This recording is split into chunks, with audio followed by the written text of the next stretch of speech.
Assalamualaikum warahmatullahi wabarakatuh. Perkenalkan, nama saya Reina Damani, dosen program studi S1 Keperawatan Fakultas Ilmu Keperawatan dan Kesehatan Universitas Muhammadiyah Semarang. Untuk hari ini, di dalam video ini, saya akan menjelaskan mengenai mata kuliah yang saya ampu, yaitu Keperawatan Maternitas 2, dengan bobot yaitu 2 SKS yang terdiri dari praktik dan teori. Deskripsi mata kuliah keperawatan maternitas 2 ini meliputi upaya meningkatkan kesehatan reproduksi perempuan usia subur, ibu hamil, melahirkan dan nifas, dan di antara masa kedua kehamilan, serta kondisi berisiko dan masalah-masalah yang berhubungan dengan gangguan sistem reproduksi. Dengan penekanan pada preventif dan promotif yang menggunakan pendekatan asuhan keperawatan serta memperhatikan aspek legal etis di tatanan klinis maupun komunitas. Sasaran mata kuliah pada keperawatan maternitas 2 ini yaitu mahasiswa keperawatan semester 4 program studi S1 keperawatan. Evaluasi kegiatan pembelajaran di kelas meliputi keaktifan, proyek evaluasi kognitif, ujian tulis, OSCA, dan kuis. Strategi perkuliahan yang dilakukan yaitu lecture, collaborative learning, team-based learning, seminar dan diskusi, tutorial, penugasan, dan praktikum. Untuk materi di keperawatan maternitas 2 ini meliputi yang pertama, asuhan keperawatan pada masa prenatal berisiko. Yang kedua, asuhan keperawatan ibu pada masa intranatal berisiko. Yang ketiga, asuhan keperawatan pada ibu masa postnatal berisiko. Yang keempat, asuhan keperawatan pada perempuan dengan gangguan pada sistem reproduksi. Yang kelima, asuhan keperawatan pada perempuan dengan gangguan dan keganasan pada sistem reproduksi. Untuk CPMK pertama yang nanti akan saya sampaikan kepada mahasiswa yaitu setelah mengikuti mata kuliah ini diharapkan mahasiswa mampu memahami konsep dasar keperawatan reproduksi, pemeliharaan kesehatan reproduksi perempuan, melakukan asuhan keperawatan pada ibu hamil, intranatal, postnatal, serta pada perempuan dengan gangguan dan keganasan, dan menekankan pada upaya preventif dan promotif dengan menggunakan pendekatan asuhan keperawatan. Untuk sub CPMK yang akan saya jelaskan pada video ini untuk mahasiswa yaitu dengan topik asuhan keperawatan pada perempuan dengan gangguan dan keganasan pada sistem reproduksi. Selamat menyaksikan. Oke, Assalamualaikum warahmatullahi wabarakatuh. Waalaikumsalam warahmatullahi wabarakatuh. Bismillahirrahmanirrahim. Ya Rabbi sholli sadri wa yassir li amri wahlul 'uqdatam min lisani yafqahu qawli. Selamat pagi semuanya. Pagi. Ya, untuk materi kita pada pagi hari ini ya, nanti kita akan membahas mengenai asuhan keperawatan pada keganasan ya, terutama pada perempuan ya, yaitu di sistem reproduksi ya. Adik-adik sebenarnya sudah memahami di awal mengenai organ-organ di sistem reproduksi ya. Itu terdiri dari dua ya. Ada organ interna dan juga eksterna. Kalau yang di bagian eksterna, jadi tahunya apa saja?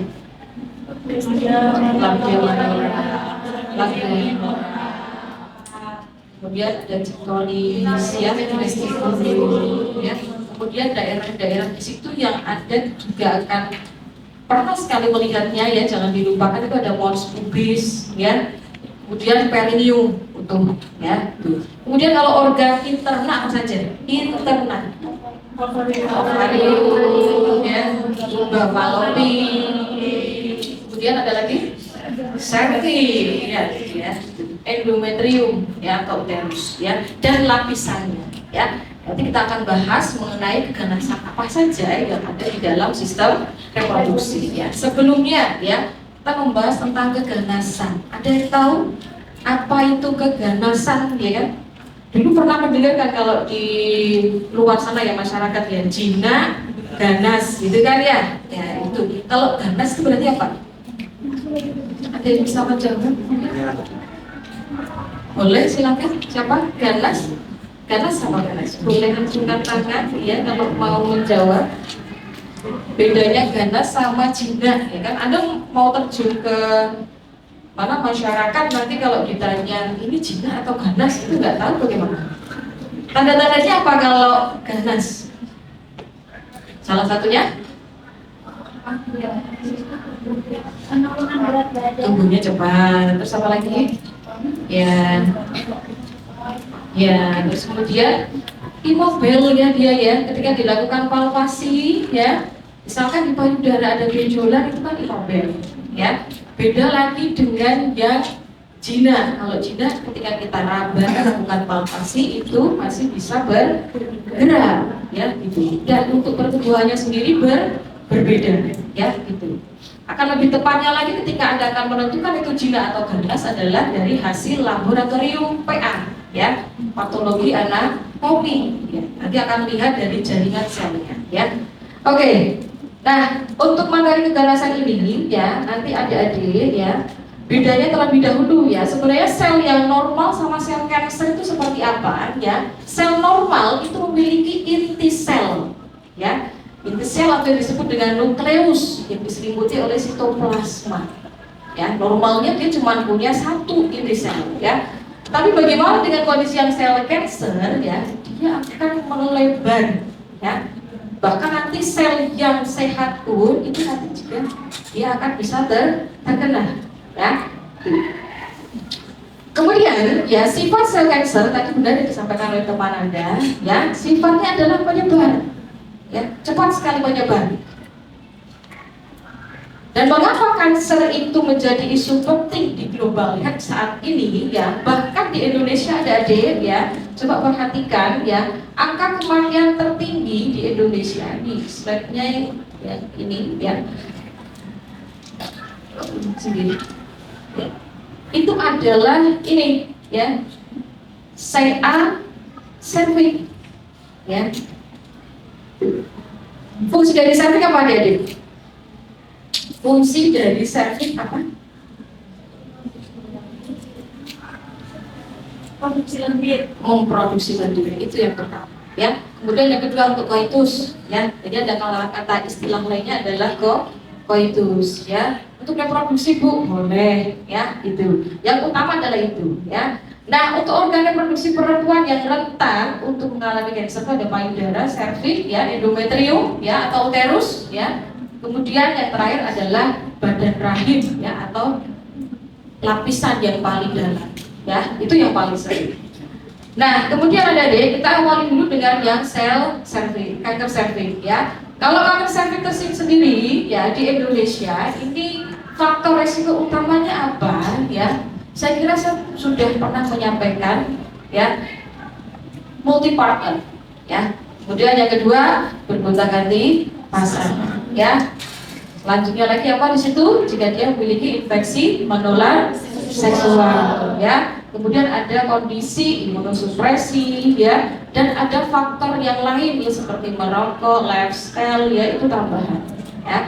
Begitu pula dengan faktor resiko CA yang lainnya ya. Itu hampir sama, tetapi ada beberapa yang berbeda. Yang membedakan adalah gejala awal, ya. Gejala awal kadang kita mengistilahkannya asimptomatis, jadi nggak tahu kan, tiba-tiba ada CA cervix, ya. Keluhannya sebenarnya sudah diderita lama, ya, yaitu apa? Keputihan abnormal. Tapi kadang perempuan yang tidak aware dia menjadi cuek, ya, gitu. Dan ketika dia sudah ada tanda gejala yang lebih, yaitu apa? Keputihan yang disertai dengan perdarahan di luar siklus men. Nah, baru dia datang ke vaskes. Kemudian perdarahannya mulai masif ya, abnormal. Kemudian ada peningkatan discharge pada vagina abnormal, nyeri pinggang yang menjalar ya, bagian abdomen ke bawah. Itu ciri khasnya. Nausea, vomiting, anemia, karena otomatis dia mengeluarkan darah yang banyak, ya. Dan perdarahan intermenstrual yang tadi saya sampaikan. Pasti di dalam pengkajian Anda nggak luput itu dari bagaimana siklus mensnya bu, ya, apakah normal atau tidak. Ya, kalau tidak normal ditanya, tidak normalnya itu seperti apa dalam sebulan, ya, gitu. Nah, gambaran perbedaan serviks normal dan abnormal seperti ini. Ya, kemarin sudah saya sampaikan juga bahwasanya untuk kondisi serviks yang normal ini tidak ada tanda-tanda bercak berwarna putih, perdarahan, ya, yang itu nantinya akan kita ketahui dari screening untuk kanker serviks. Ya, ada yang pernah mendengar screening kanker serviks menggunakan apa? Pap smear, ya, pap smear dan IVA test, ya. Jadi ada dua cara kita men-screening, ya. Tetapi masih banyak sekali faktor yang bisa menghambat, ya. Salah satunya adalah pasiennya, ya. Kita sangat sulit sekali untuk bisa mengajak pasien itu datang dengan sukarela, ya, ke vaskes tingkat 1 ke rumah sakit untuk melakukan IVA ataupun pap smear, ya. Nah, kemudian ya selanjutnya adalah kanker ovarium, ya. Kalau kanker ovarium itu kita tahu ovarium fungsinya untuk apa? Ovarium fungsinya untuk apa ovarium? Iya, menghasilkan sel telur, ya. Dimana rata-rata perempuan itu memiliki dua sel telur, ya.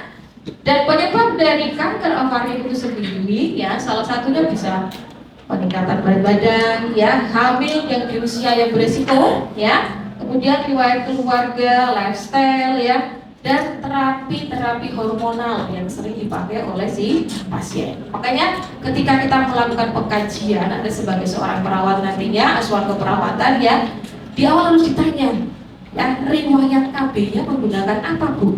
Ya, pakai pil, sudah berapa lama pakainya, ya? Saya 10 tahun nggak pernah ganti, gitu kan? Itu kan berbeda lagi ya, adik-adik, ya.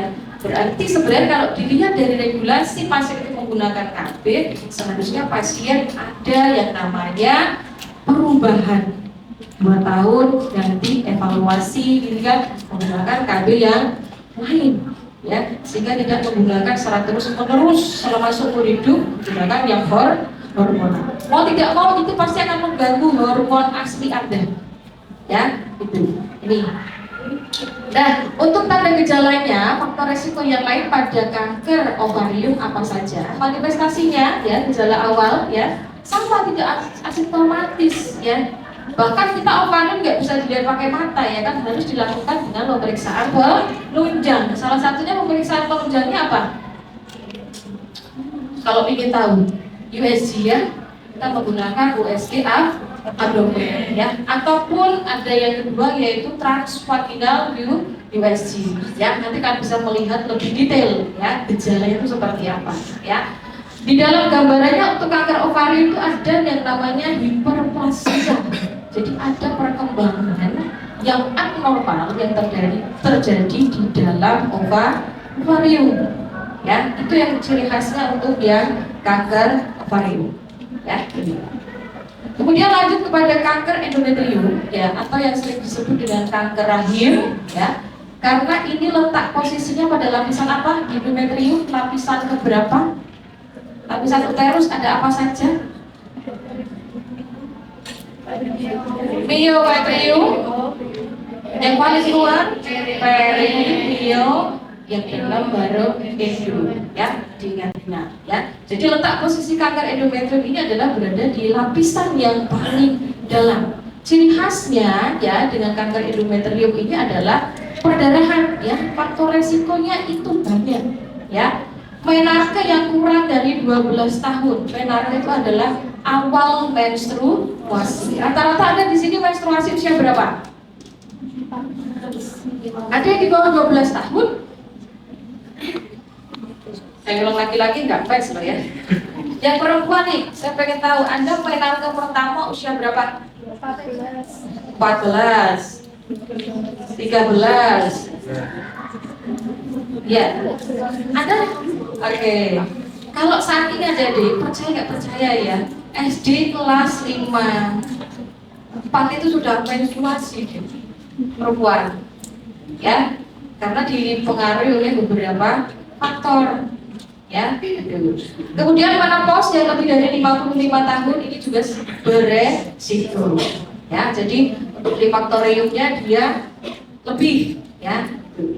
Belum pernah melahirkan atau melipara, ya, itu juga sangat berisiko, ya. Kemudian ada riwayat PCOS, ya, penyakit polikistik, ya, sindrom. Ya, kemudian penggunaan hormon estrogen dalam jangka panjang, ya, hampir sama dengan penggunaan hormon tadi. Nah, kemudian ya, untuk asuhan keperawatannya seperti apa? Ya sama, ya. Yang penting ada poin-poin di mana di dalam sistem reproduksi itu Anda harus tanyakan, ya. Seperti apa? Siklus mens, ya, riwayat keluarga yang menderita CA, ya, CA apapun, ya. Kemudian apalagi di situ riwayat keluarga dengan, ya, misalkan dia ada tumor, ya, itu juga perlu ditanya. Riwayat KB, ya, konsep dirinya seperti apa, ya, bagaimana dalam mengatasi atau melakukan perawatan pada pasien dengan CA, ya, misalkan ada keluarga yang CA, ya, gitu. Ini juga perlu ditanya di dalam asuhan keperawatan. Kemudian untuk intervensi keperawatannya seperti apa? Ya, sebenarnya ada banyak, ya. Tetapi poin yang kita tekankan pada asuhan keperawatan keganasan, ya, intervensi keperawatannya ada provide support, ya. Di sini include mental support, karena adik-adik coba bayangkan, ya, sudah nulipara, belum pernah melahirkan, otomatis belum punya keturunan, ya. Kemudian didiagnosa ada CA, ovarium pula, ya, gitu. Saya kira itu untuk mental, psikologisnya itu Anda harus bisa memberikan motivasi ataupun edukasi, ya, gitu. Agar apa? Agar tetap survive, ya, adik-adik, ya. Kemudian yang kedua ada tes self care, ya. Tetap tidak lelah-lelah kita sebagai tenaga kesehatan, ya, memberikan edukasi, ya. Bu, lakukan yuk, datang ke Vaskes 1, Puskesmas, Pap smear, gitu kan, gitu. Bu, yuk silakan yuk imunisasi HPV misalkan, ya, gitu. Kemudian bantu klien ambil keputusan, ini juga sangat penting. Anda harus bisa menjadi problem solver bagi si pasien. Jadi jangan membiarkan pasien itu bingung, ya, harus melakukan apa, ya. Kemudian selanjutnya ada provide info tentang terapi cancer dan bantu klien menerima realita. Bagaimana dengan realitanya sekarang, ya? Itu yang juga paling penting, ya. Nah, kemudian ada di sini, yaitu saya ingin menampilkan yang di slide di lalu tidak ada, yaitu tips promosi pencegahan kanker, ya. Sebenarnya ini bisa dicegah, bisa. Kan kemarin ada beberapa kanker yang bisa dicegah dengan imunisasi. Salah satunya kanker apa? Yang bisa dicegah dengan imunisasi? Cervix, ya, itu yang bisa dicegah. Yang lainnya tidak ada imunisasi, tetapi bisa kita lakukan dengan cara screening, ya. Kalau itu payudara bisa dengan sadari, ya. Cervix bisa dengan pap smear dan IPA test, ya. Itu. Kalau yang lain Bu bisa dengan USG, ya. Itu. Jika kita rutin melakukan pemeriksaan penunjang karena organnya di dalam, ya.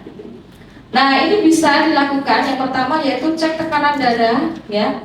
Walaupun Anda masih muda, ya, tetap itu dilakukan juga, ya.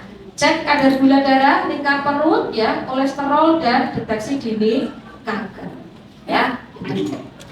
Oke, sampai di sini materi. Ada yang mau ditanyakan terlebih dahulu? Boleh, silakan kalau ada yang bertanya.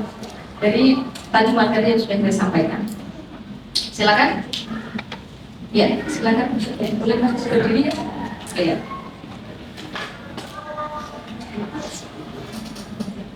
Kenalkan, saya Adirisma Budiana. Tadi kan dijelaskan bahwa pada saat ini anak-anak itu sering mengalami mensnya itu lebih muda kan daripada teman-teman.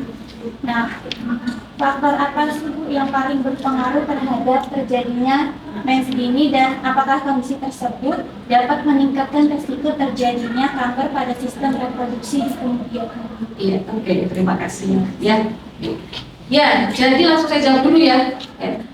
Kenapa usia-usia muda itu sekarang rentan? Ya, gitu. Yang pertama, konsumsi dari makanan, lifestyle itu walaupun dia menyumbang 0, berapa persen itu sudah sangat mempengaruhi. Tolong lebih selektif, ya, dalam memilih itu. Kemudian yang kedua adalah hormon, ya.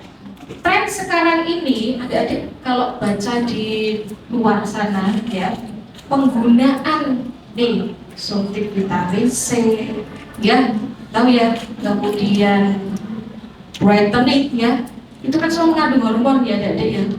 Nah itu juga sangat mempengaruhi ya gitu. Jadi tolong ya bisa saling mengingatkan ya gitu. Kemudian apalagi ya, psikologis ini yang tidak kalah penting ya. Usia-usia remaja saat ini kalau dia memiliki overthinking yang tinggi ya, dia akan memikirkan suatu hal itu terus menerus ya, itu akan mempengaruhi kondisi sel Anda. Coba kalau Anda pernah periksa usia sel Anda dengan usia Anda sekarang, apakah beda jauh atau sel Anda itu usianya lebih tua ya, itu ada pemeriksanya ya, nanti akan bisa melihat ya bagaimana dengan kondisi komposisi tubuh kita ini ya gitu. Dan ini apakah berisiko terjadi kanker?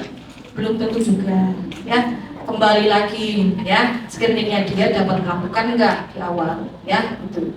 Kemarin ada contoh ya, katakanlah mahasiswa itu konsul ya kan, Bu saya ada benjolan ya di payudara, dia lebih dini untuk mengetahuinya.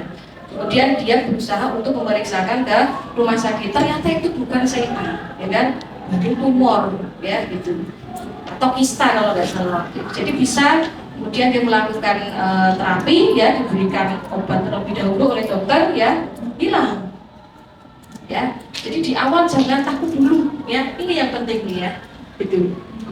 Oke, ada lagi begitu Mbak? Iya, ada lagi yang ditanyakan? Silakan. Cukup? Ya. Kalau cukup berarti untuk terakhir ya, silakan nanti adik-adik sekalian bisa mengerjakan post-test ya, yang saya bagikan melalui link quizzes ya untuk HP Anda. Ada 10 pertanyaan ya. Silakan bisa adik-adik mulai dari sekarang ya. Handphonenya boleh dibuka ya. Nanti kalau ada yang tidak bisa, silakan nanti kelihatan ya. Bisa diakses? Bisa. Ya, silakan bisa mulai dikerjakan. Ya, ya.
Oke, baik ya, sudah sampai di akhir sesi pada pembelajaran kita ya.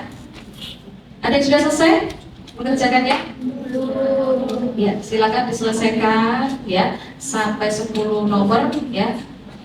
Apapun hasilnya berarti itu mengukur bagaimana pemahaman Anda mengenai materi yang sudah saya sampaikan tadi ya. Baik, terima kasih ya atas partisipasinya dan semuanya.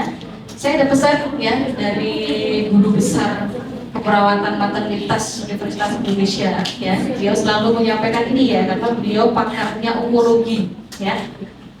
If preventable ya, why not prevented ya.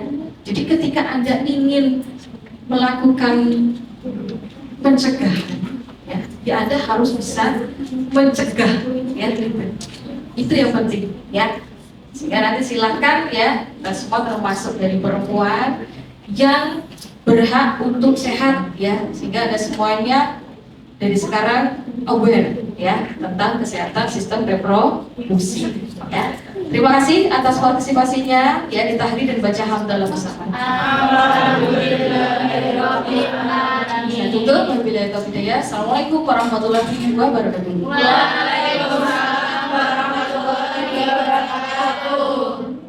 Demikian video pembelajaran untuk mata kuliah keperawatan maternitas 2. Terima kasih, semoga bermanfaat. Wassalamualaikum warahmatullahi wabarakatuh.